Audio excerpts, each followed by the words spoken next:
Hello everyone and a very happy Diwali and New Year to you all. I am Rini Mehta welcoming you to Kotak Securities weekly fundamental podcast. It's a new beginning with Samvat 2081 and we are here with fresh market insights to kick off the year. You know, there's a saying in the markets, new beginnings bring new hopes. And that spirit definitely carried through as Samvat 2081 opened on a high note. In the first trading session, both the Sensex and Nifty closed strong. Sensex rose 335 points, reaching 79,724, and Nifty climbed 94 points to settle at 24,299.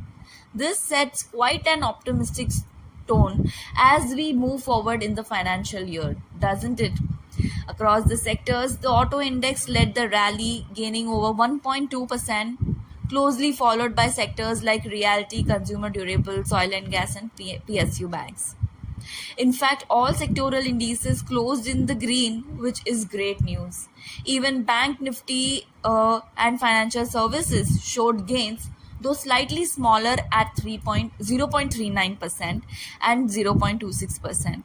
This broad-based rally suggests a level of resilience in the markets, especially as we look forward to Samvat 2081.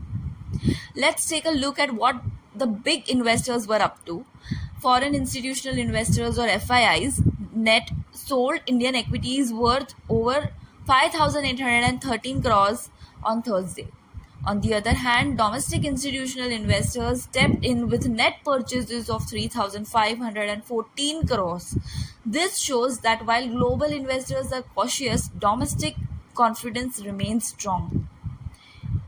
Now moving on to company highlights, let's talk about L&T.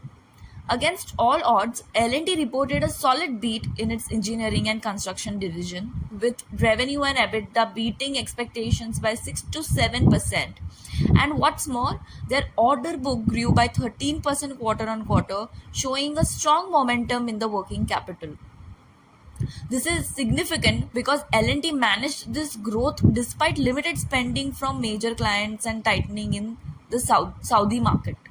They are finding new opportunities and collecting revenue faster, keeping their cash flow positive.